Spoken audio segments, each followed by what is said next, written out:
And good morning, everybody.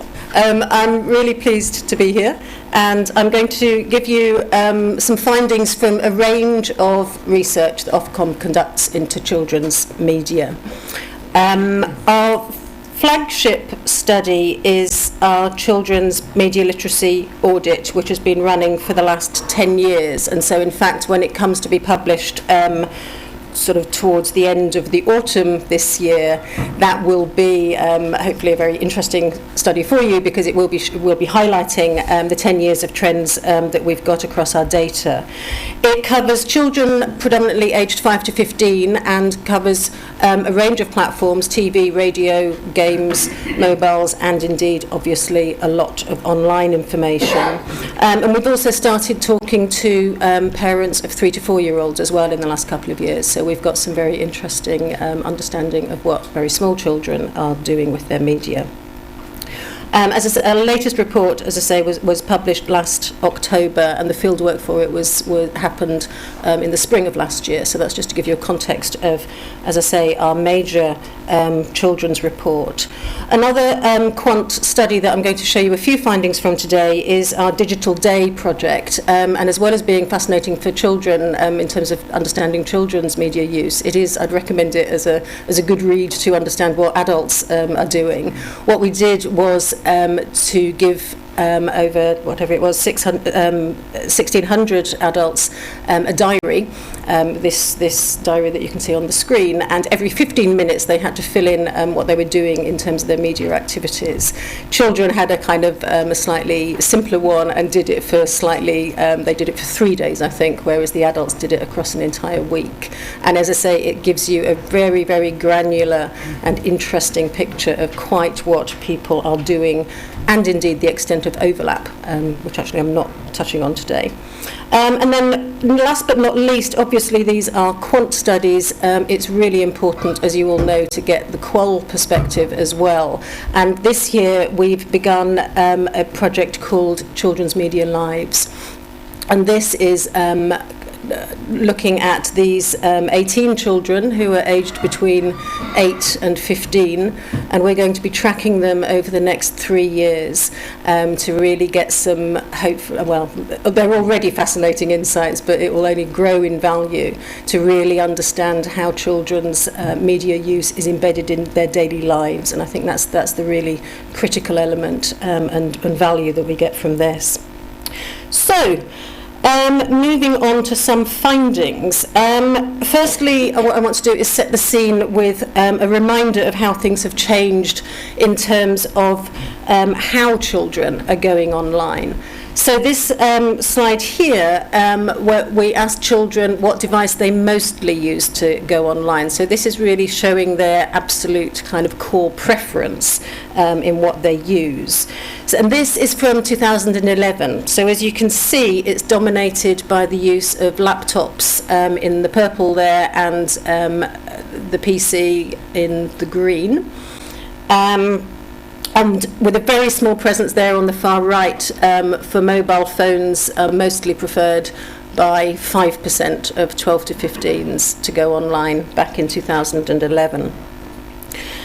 So I'm going to take you through each of those devices one by one, and this is terribly high tech for Ofcom, the fact that this changes as you can see. But first of all, we're going to focus on the use of laptops, so that purple bar, and see what happens to that. That obviously decreases over time. Now in 2014, you can see that that's fallen across all the age groups. The same thing can be seen for the PC. That's gone down again as their preferred device. This isn't the absolute figures, but this is their preferred device. And there's been a big rise, as you can see there, in the numbers saying that they prefer their mobile phone to go online. So that's now over a quarter of 12 to 15s. And tablets, from an absolute pretty much zero back in 2011, you can see that that's grown substantially as the most preferred device, especially by younger children. And then, because in the last year or so we've started asking parents, indeed, of 3 to 4 year olds what their preferred device is, you can see there that, unsurprisingly in a way, that tablets are absolutely dominant as the thing that they want most. I think that one of the things that this really brings up is the way that children's online experiences are predominantly taking place now via devices that are smaller, that are more mobile, and that critically can be used out of sight of parents or carers. And this point that children's online behaviour is becoming less visible to parents than previously. Different families have very different configurations and rules about what could be used where. And again, from our sample, which again, obviously it's a small sample, we don't make any claims for it being fully representative, but nonetheless it's illuminating and it's illustrative, I think. Again, some children had very, very minimal supervision indeed, and were, might have been in big houses, and their parents essentially didn't know, where they were, and B, certainly what they were doing. Others were incredibly tightly policed by their parents. One girl being told that really she only had like 3 websites, I think, that she was allowed to go on, and she was absolutely monitored very, very closely. And as I said, linked to that, a number of the parents in our qual sample were unaware that their children were online. So, for example, there was one 12-year-old who had been banned from using the internet by his mum, but he was merrily using the Xbox in his bedroom, and she was unaware that was actually, that could take the child online. And similarly, another boy, aged 10, he'd been, his devices had been taken away from him because he'd been naughty, but he was still allowed to watch TV, and the TV was a smart TV, so he was able to watch his YouTube quite happily. And so again, these things are very picked up as we went through the fieldwork. I now want to show you some, again, sort of moving across, that's showing them the range of devices that they're using to access various media, and so what types of media activity, honing in on that, what are they doing across the different platforms. This is a set of slides from the Digital Day research. They look rather dense, but I'm going to take you through them step by step, and they do really show the differences, particularly between the different age groups and compared to all adults, of different media activities. So this shows the proportion of their time that children are spending on different media activities, and you can see that ranges from TV or films on a TV set in the purple, through to short video clips in the pinky red, to non-radio, audio in yellow, text communications in green, games in red, and then other internet activities in blue. As you see here, adults spend 37% of their total media and communications time watching programs on a TV set, and 16% on text communications. Comparing that to 16 to 24s, they spend kind of similar-ish amounts of time on these two activities, 24% for TV and 23% for text, so around a quarter each of their total comms time is spent on those. Younger children, the 6 to 11s, have TV viewing patterns that are more similar to the all-adult picture, although gaming there, highlighted in red, tends to take the place of time that UK adults spend on text communications. And interestingly, there's virtually no print media, which we also asked about, featuring with young children.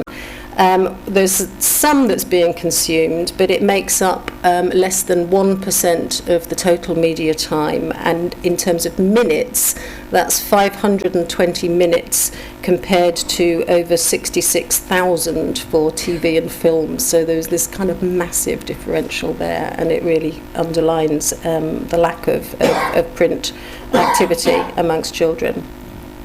When we look at secondary school age children, we can see that they're already shifting towards patterns that are more similar to 16 to 24-year-olds, with text communication there starting to increase and TV viewing decreasing. The next slide focuses on all watching activities, which I thought would be relevant for this conference, or what we like to call our share of eye metric. Over two-thirds of the time that adults engage in these watching activities is live TV, followed by around a sixth of their time to recorded TV. and then compare that to 16 to 24s, where around half of their time is spent watching pull TV, such as the short online video clips, DVDs, and so on. Looking at 11 to 15s, again, just over half their time is spent on live TV, but they're spending a significant proportion of their time watching these short online video clips, at 19% there, compared to 2% for all adults.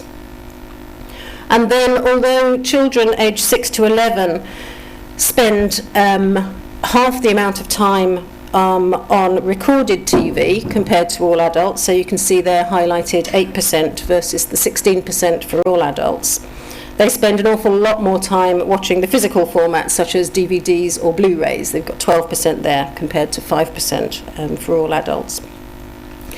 So does all this tally with what our other research is telling us? I think it's interesting that this, and also, as you'll all be familiar with, BARB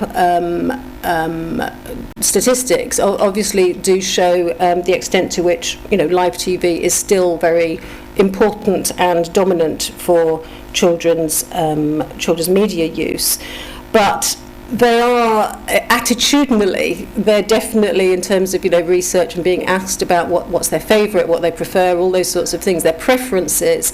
Short form video, and particularly YouTube, is coming, is becoming extremely popular. So when we asked whether they preferred to watch YouTube channels or TV channels, while TV still has just about the edge, it's only just about, and in fact both 8 to 11s and 12 to 15s, and a significant proportion of them are now saying that they prefer to watch YouTube, or that they prefer them equally. And when we remove those that say they never watch, so when we're only focused on those respondents that both watch TV and watch YouTube, while again the TV, just about comes through, it's only just. And as I say, so therefore the feeling and the preference amongst children is very much that YouTube is a fantastic thing. So far, I've focused on what children are doing with their media. Understanding these ways of consumption obviously is really important, not least because they are so different by age group.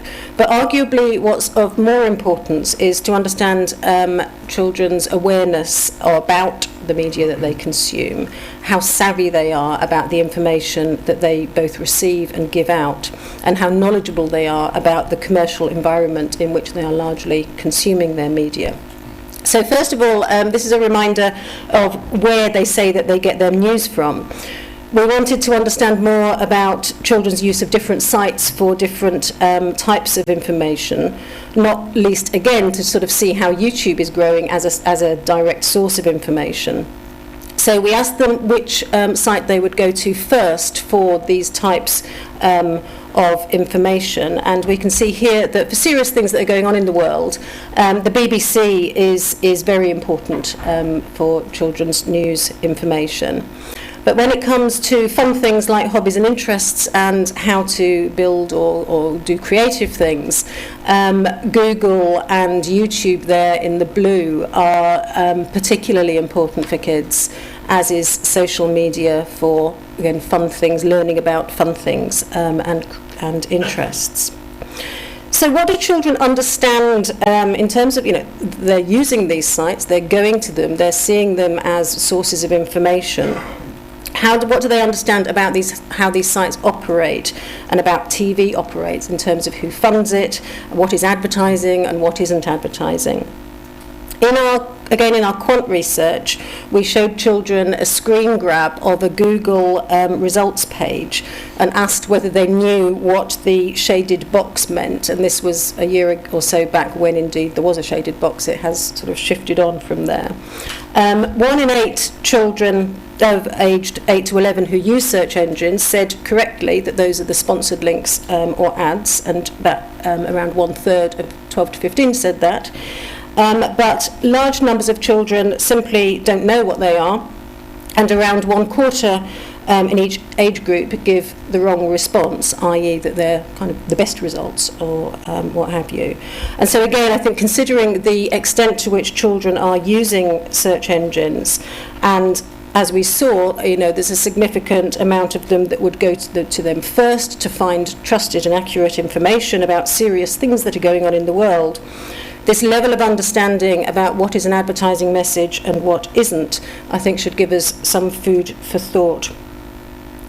Overall, in our Children's Media Live sample, we found low levels of understanding about these various types of advertising. And I think, while in some ways this is quite a kind of obvious statement, and children, in terms of their cognitive development, are just at a stage where such kind of critical understanding is it's not, as I say, it's not surprising that they're not having it. Nonetheless, given the very commercialised world in which they are increasingly operating online, I think they are important issues. And again, not least, that children, certainly from our sample, tend to see advertising as a mark of credibility and trustworthiness of a particular site or service.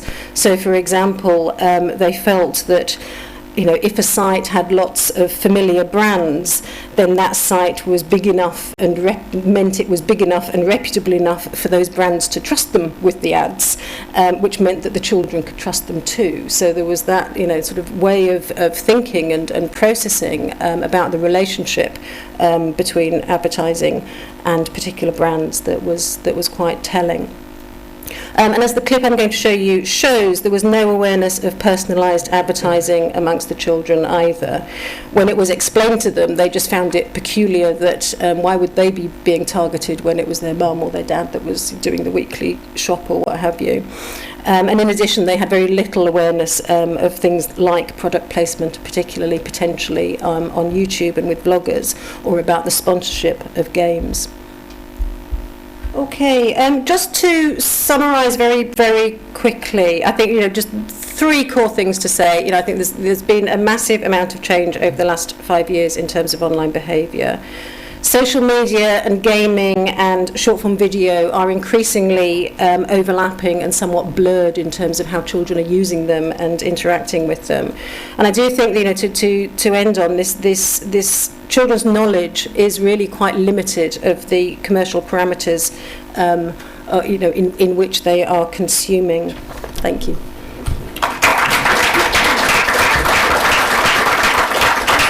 Has anyone got any questions for Alison? Whether Ofcom have a response to what's currently a quite substantial threat to media education, looking at what you were saying about children's responses to adverts, and given that there's currently kind of almost by stealth a decimation of media studies at GCSE, possibly at A-level, and also obviously it's been kind of marginalised in lower down in the curriculum. I just wondered whether Ofcom had a view on that, because I think the two things are really clearly linked. I think that it's really important for children and indeed adults to have this to be able to have these kind of cognitive skills, critical understanding. It can be called an array of things. I think that's not necessarily the case, though, that it's something that is resides solely within media studies. I think it's something that really does need to be across the board, and something that is engendered across the curriculum really, or across different subject areas, and indeed more widely than that. So I think it's yes, it's important, but in terms of whether or not it only needs to fit within one particular subject area. I think it's something that needs to be more widespread. Hello. Is there any research around the consumption patterns of YouTube and online video in particular? Because I see you mentioned YouTube as short form video, but now a lot of children, if they're watching gaming content or they're watching even that children repurposed content, it's very, very often plus 10 minutes, plus 20 minutes. So they're watching it in a similar way to how they used to do on TV. it's really hard in the quant survey to get at that kind of level of detail. What we will be doing, indeed what we have done, because we've just done the second wave of the Children's Media Lives, we are asking in more detail about, what those individuals are doing when they're watching YouTube and other sorts of sites. So we will have some, but again, qualitative information about that. I'm not sure, probably there'll be others in the room better able than me to know whether, what can be tracked in sort of, user or server-side data on those sorts of things. Thank you very much.